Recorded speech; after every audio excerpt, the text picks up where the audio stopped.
अरे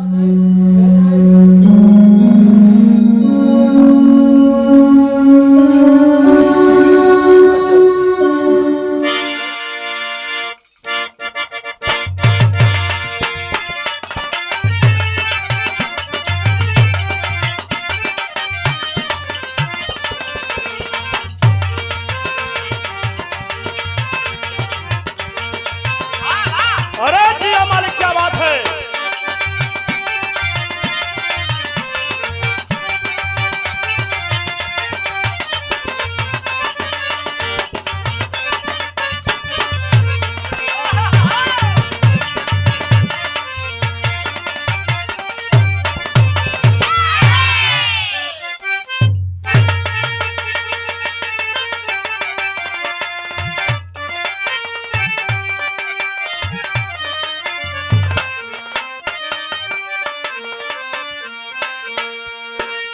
हे भोले बाबा, हो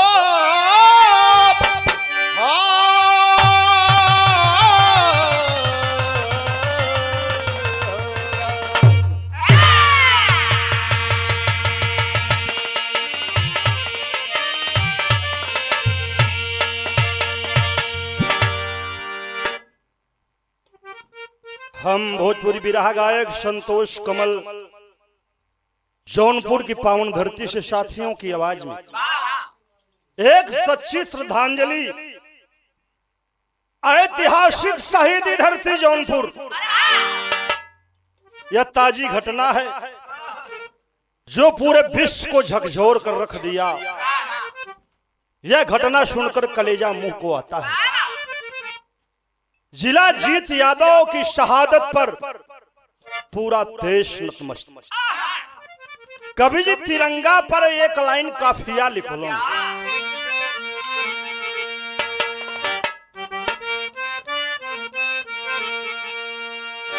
मेरा भारत देश महान, मेरा भारत देश महान,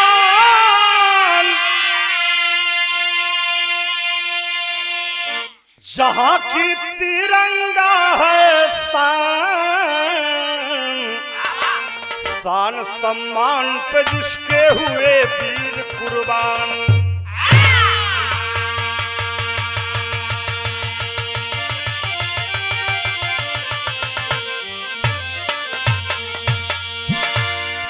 इस तिरंगे के लिए हमारे देश के जवान जान की बाजी लगा देते और हमारा जिला जौनपुर से पीछे बाबूजी कभी हटा नहीं है। तमाम शहीद वीरों को देने का काम किया है। बड़ी सुघर लाइन का इशारा हमारे कवि गुरुशरण यादव जी करते हैं। जौनपुर जिला है क्या?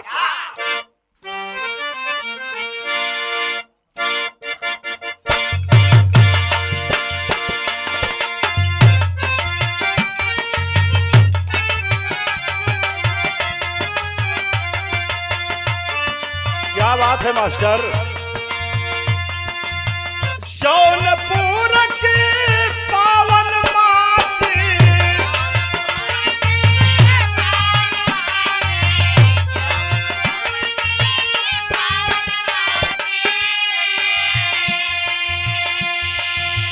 जौनपुर की पावन माटी, खाटी वीर खानदानी भैया अमर हुए बलिदानी।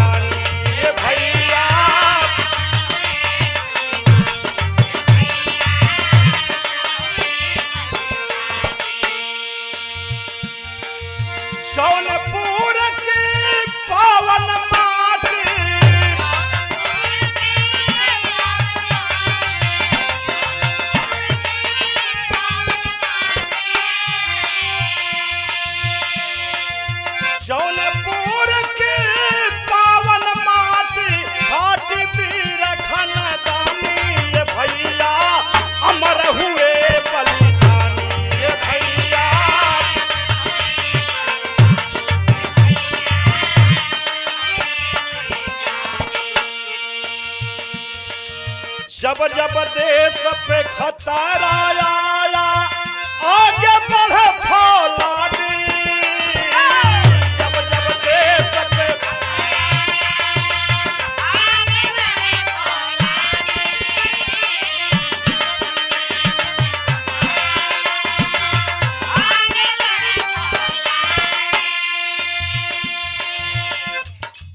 उड़ी के हमला मेरा जेतन शान की बाजी लगा दी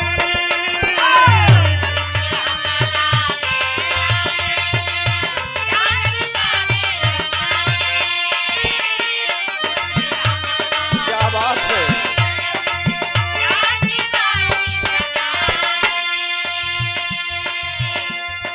आशुतोष यादव की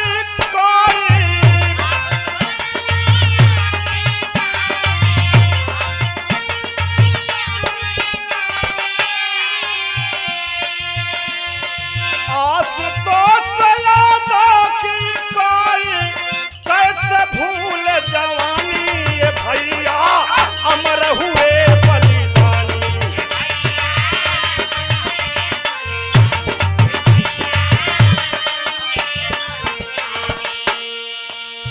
पूरा देश जानता है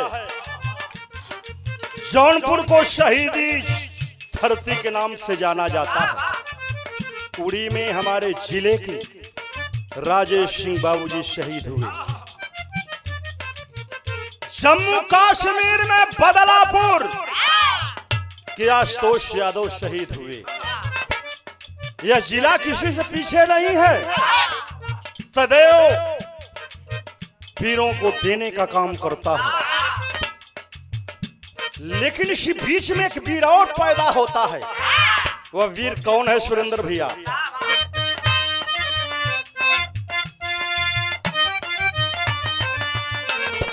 इसी धरा पर त्रिकोणी के जिला जीत सिपाही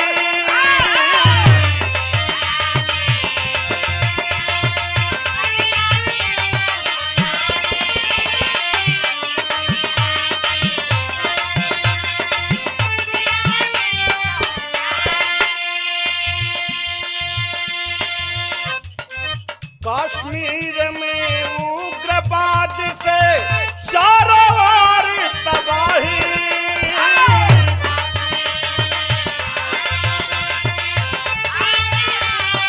अरे जिया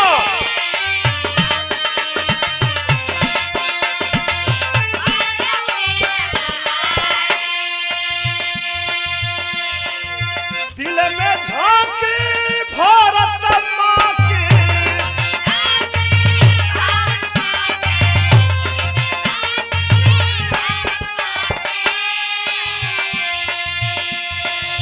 दिल में झांकी भारत माँ की साजे वीर तूफानी ये भैया अमर हुए बलिदानी ये भैया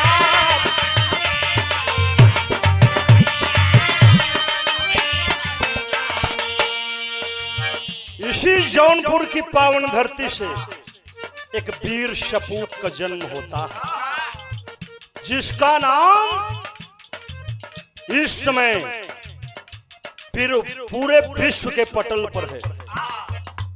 जिला जीत यादव, पिता के नाम कामता प्रसाद यादव, माई के नाम उर्मिला देवी, पत्नी के नाम पूनम यादव और 7 महीना के लड़का है शहीद के जेकर नाम दिव्यांश यादव। चाचा जवाहर और राम इकबाल यादव जी से बड़ा ही दुलार प्यार सदैव मिला। बच्चा पढ़ लिख कर बाबूजी इंजीनियर डॉक्टर नहीं बना, देश के लिए चुना गया। जिला जीत यादव का सपना था कि जवन जीवन बा उद्देश्य से काम आई। चाचा बार बार मना कैलन कि बेटवा फौज में मत जा। कहले ना चाचा, ये हमार खुद के सपना बा कि हम देश के जवान बनो। यह तो वर्दी में आई, यह तो तिरंगा कफन में लपेट के आई। आज 2014 में जवान चुना गया देश के लिए, लेकिन 15 अगस्त के दिन एक ऐसी घटना घटती है जो पूरे देश को झकझोर कर रख दिया। वो घटना क्या है सुरेंद्र भाई?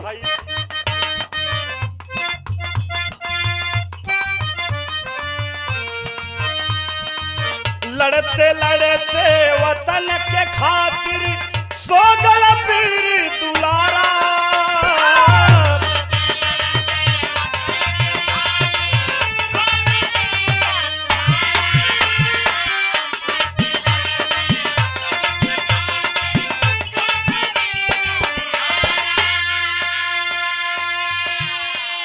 पूनम का सिंदूर गया, माँ के आंखों का तारा।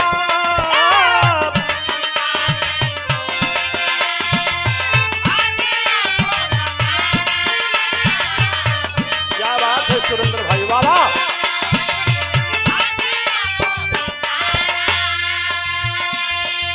छल के लखिया मन के पखिया।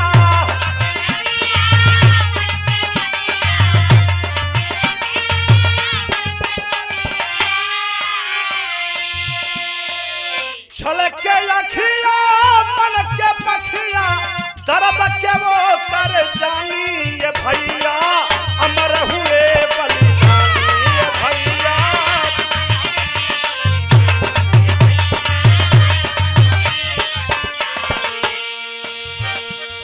आज ऐसी दुख की लहर चली, आतंकवादियों से सामना करते हुए जिला जीत यादव वीर गति को प्राप्त हो गए। जौने समय मीडिया में खबर बाबूजी पहुंचल हो, पूरा पूर्वांचल शोक में डूब जाता है। पूनम आज रोवते सैया, बड़ा वादा कैला, साथ निभावे के 7 जन्म के वादा रहल, लेकिन आप एक ही जन्म में छोड़ के चल गईला। 6 महीना 7 महीना के लड़का लेके हम कहाँ जाई?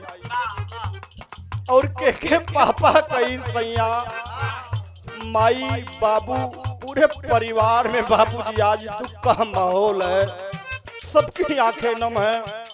हजारों की संख्या में समाजवादी कार्यकर्ता बाबूजी लाल टोपी लगाकर श्रद्धांजलि देने वीर को पहुंचे हैं।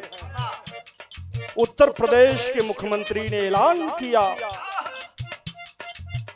कि इस वीर की शहादत जाया नहीं जाएगी। 50 लाख धनराशि सहयोग में देने का बाबूजी निर्णय लिया और ऐलान किया, यह मेरा जिला जौनपुर है। ऐसे ऐसे लाल को दिया है जो पूरे भारत देश का गौरव ऊंचा किया। गांव नगर में खबर मिलल, सब रोवे अश्रु बहा के।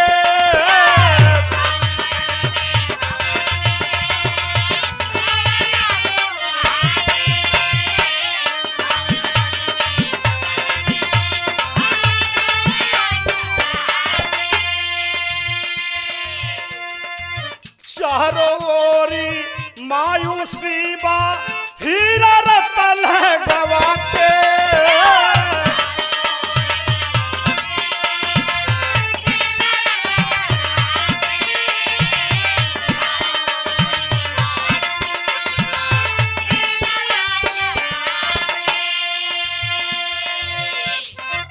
धन्य वीर तेरी धन्य जवानी,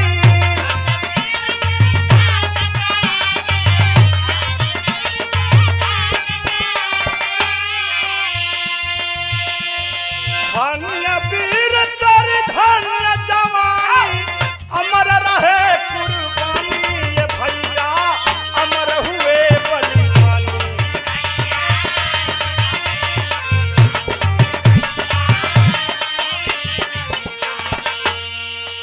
जिलेदार भाई एक खास चर्चा मैं पूरे देश के लोगों से करना चाहता हूं, अपनी सरकार से कहना चाहता हूं, आखिरी कब तक शहादत हो, कब तक ये शहादत का सिलसिला जारी रहेगा, आखिर इसका अंत कब होगा। अगर कोई और देश है, चाहे वह रूस हो, चाहे वह चीन हो, चाहे जापान हो, अगर वहां के सैनिक शहीद होते हैं तो धरती पर भूचाल आ जाता है, लेकिन हमारे यहाँ रोज दूसरे दिन शहीद हो लगे। हमारे सरकार की आंखों में पट्टी बनी है। अगर ऐसा शहादत का सिलसिला चलता रहा तो लोग सेना में भर्ती होने के लिए बाबूजी कतराने लगे। ये कभी नहीं सोचेंगे कि मेरा बेटा फौज में जाए, मेरा भाई फौज में जाए, मेरा पति फौज में जाए। इस पर विचार करने की जरूरत है, और जब तक अगर विचार न होई तो आवे वाला जवन समय बा देश के लिए घातक सिद्ध हो। अंतिम और आखिरी लाइन में परिवार में दुख का माहौल है। आज जवान की पार्थिव शरीर तिरंगे में लपेट कर आई है। 7 महीने का बेटा उस अपने पिता की पार्थिव शरीर को देखकर सोच रहा है कि मेरे पापा क्यों सो रहे हैं, बोल नहीं रहे हैं। लोग बच्चे को हटाते हैं, जवान को अंतिम विदाई दी जा रही है। हजारों की संख्या में लोग मौजूद हैं, और किस भाव से वह बाबूजी अंतिम विदाई लोग दे रहे हैं।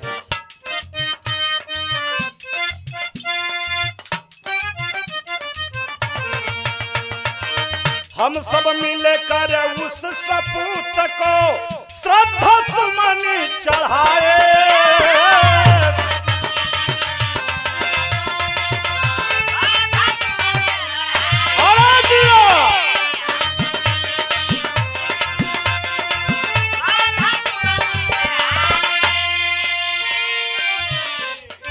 उनके वीरता की गाथा हम सब बच्चों को पढ़ाएं।